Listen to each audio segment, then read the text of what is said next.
Hi, now I'm here at Every Hills Elementary School with Miss Sue Palumbo. Miss Palumbo, thank you for being on BTN. Thank you. Yeah, Good morning. and we're just going around talking to our principals, looking for some tips for the BTs. So if you could give one piece of advice to somebody who's never taught before, what would you tell them? At this point in time, new teachers have a lot of support. So I would definitely tap into that support. I would listen to this guy if he's working with you, because he does a great job with our beginning teachers. I would ask other teachers and just be open to observe other teachers and learn as much as you can from other teachers, administrators, and anybody that's willing to help you, your mentor. Just ask questions. There you go. And be open and try things and find out what works for you. Right. So I think what I'm hearing you say is to be teachable and remain teachable. Right. Right. Because we never completely arrive. That's right. There's Myself included. Always things to learn, and things Yes, are ma'am. always changing. So we all need to be open at all times. That's right. So we never ever completely arrive. I agree. Because things change all the time. They sure do. All right. Thanks, Miss Palumbo. You're welcome. Thank you for coming. Yep.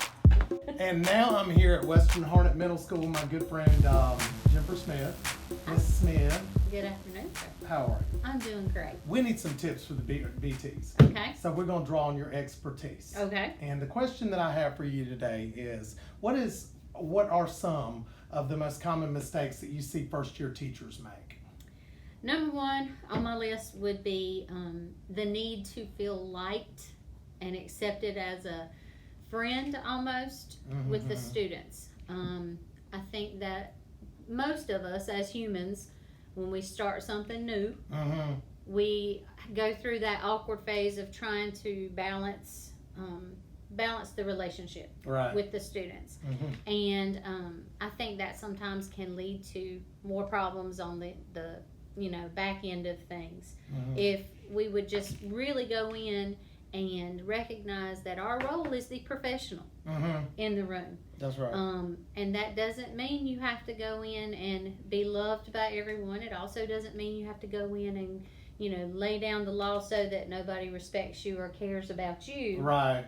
But you are the adult and the professional, and there should not be the need for, I guess for lack of a better word, acceptance or likability. Right. Because what I found in my own years of experience, and there's a lot of them, Right. is that kids love you as long as you love them. You don't have to work at it. You don't have.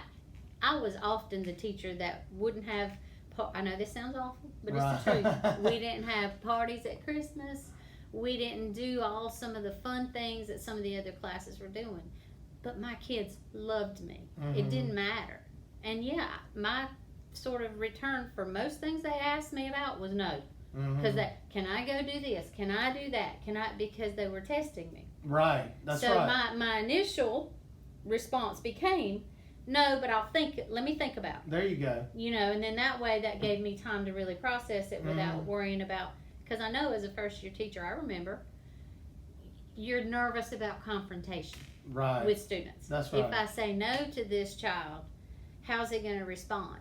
And then how am I going to respond? And you just don't know that until you experience it. That's right. But if your response can typically be, if it's a question of that sort of nature, no, but let me think about it.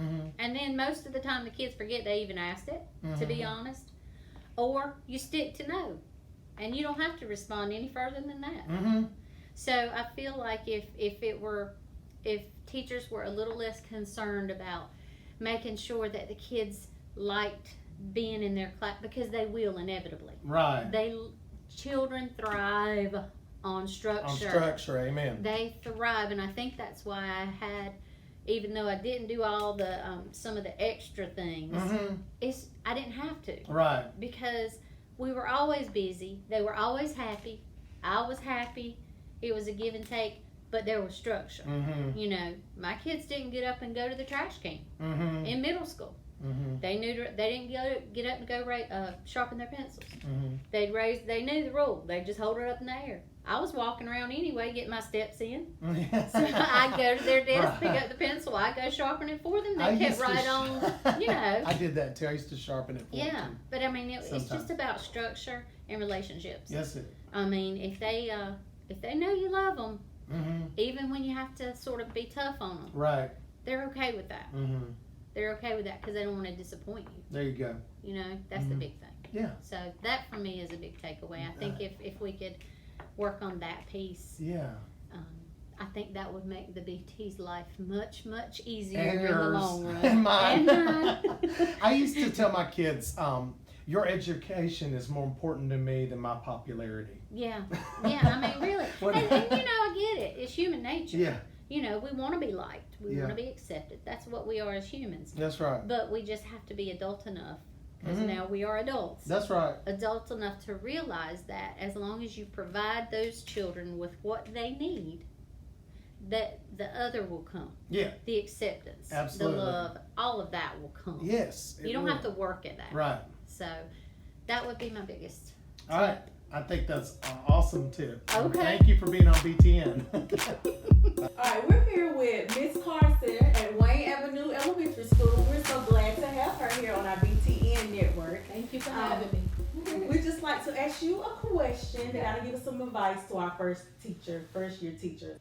What advice would you give a first year teacher for the first few weeks of school or even the first day of school? Being a former kindergarten teacher, the main thing that I found that was the most important thing was learning how are they getting home that day. Are you going to be a car rider? Yes. Are you going to be a bus who's picking you up? Do we have proper documentation? The second thing I would think would be having your classroom rules and management down. Because if you do not have your rules and expectations down, the children will not listen to you, and you will not be able to teach. True. And if you cannot teach, the kids cannot learn. And in chaos, you cannot have that. So I would say establish your rules. Have your kids to help you to make up the rules and come up with the rules, because that right there will give them buy-in. Yes, They need yes. the buy-in because they'll hold each other accountable. For Right. if one breaks a rule, well, they'll hold each other accountable. Right. So then that would help in the classroom management part for a beginning teacher.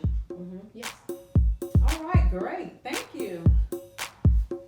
And now I'm here at Harnett Central High School with Miss Catherine Jones. Miss Good Jones. morning. Thank you so much for being on BTN this month.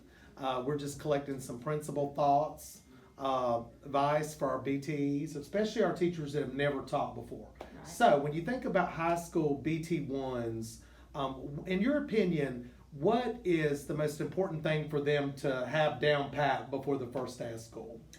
They need to know from day one what their procedures are going to be in their classroom for things just as simple as turning in homework, finding their seat, getting morning work started, bell ringers, whatever the case might be. If they get those procedures in place from the very first day, Yes, then they will not have, hopefully, the classroom management issues that a lot of beginning teachers have when they're first starting off. Because if the kids know the expectations, then they're going to try to meet those expectations for that teacher. So you would say that the procedures, getting those down, is just important as high school as it is like in other grades. Oh yes, elementary, middle, and high school. Yes, Yeah. before you can delve into your curriculum, your kids have got to know your expectations, and they've got to know what to do from the time they come in your class until the time that the bell rings and Right. they leave. And you just can't assume that because they're a little bit older that they're going to automatically. Exactly. You got to talk about fire drill procedures from your classroom, tornado drill procedures, bathroom procedures, when that's allowed. I mean, if they don't know those expectations, then they don't know how to behave in your classroom, and it's different from each teacher to each teacher. So they've got to know your expectations from day one. And this is not just for the ninth graders. No, not just for ninth graders. This is all the way through. Yeah. Okay, Yeah, good. it sure is. That's really good advice. Thank Yeah, you so yeah. much for your time. Thank you. All right. And now I'm here at Harnett Central Middle School with my friend Miss Herring. Hi, Hey. how are you? Good, and thank you for being on BTN today. Oh, I enjoy any time I can help out BTs or anybody else in school. I'm delighted to help out. Awesome. So we just have one question for you that we want some your thoughts on, and that is, and when you think back to your first year in the classroom, what is something that you would do differently if you could go back now and redo it? your first year? So one thing that I would do differently, when I think back to my first year teaching, I took over a classroom in November, and I didn't get the opportunity to talk about my procedures and set things in place and set things the way I felt like they should be. I kind of took over and had to take somebody else's organization, I guess is the best way to say it. So it was kind of difficult, and I had a fourth grade class actually. It was here in Harnett County, and when there were a couple of times where kids would just get loud, and I felt like, well, they weren't listening to me, and I would get so frustrated. I would get angry because I didn't know what I needed to do next, and I couldn't get them to stop talking. They wouldn't listen to me, and I let all those emotions just kind of come over me. And embarrassingly enough to say, I took a clipboard because nobody was listening, and I tapped it on the desk. Tapped is an easy word because it broke in half when I did it. Although that's an embarrassing story, I think it's important for BTs to know that there are going to be times when your emotions are going to absolutely take you over. You've got to, if I could go back, I would never have let them see that they got me so rattled that I lost control of my own emotions to the point they saw how frustrated I was. That's good. So if I could go back and change anything, I would make sure that I never let them know how upset they had made me. What I would do is, if anything, I would go back and just get really quiet, come back to myself, even though they're carrying on whatever they're doing, and I would think to myself, how can I get control of this? But I've got to get control of me first. Right. That's and good another advice. piece of information too is, if you are working so much harder than they're working, you're doing it wrong. Right. You've really got to come back and think about how you can keep control and how you can keep them doing what they need to be doing without you doing all the work. Right. So though that was an embarrassing story, we're all human, and we all do things that if we could go back, we'd change, and that's what I would change. I would not let my students know how I was able to lose control of my own emotions and I wasn't able to keep it together. Right. No matter what, you keep it together in front of the class. Yes. There are many days you go home and you may cry your eyeballs out, or you may just go work out whatever your stress reliever may be, but don't let them know they've rattled you. Is the best advice I could say. That's really good advice. And I mean, I was also coming in middle of the year, my first year. I also had embarrassing moments. And sometimes it's better just to give them something to do. Right. Some busy work, whatever it is, just to keep them busy while you recollect yourself. Right. Thanks so much. That was great advice. Well, don't tell anybody.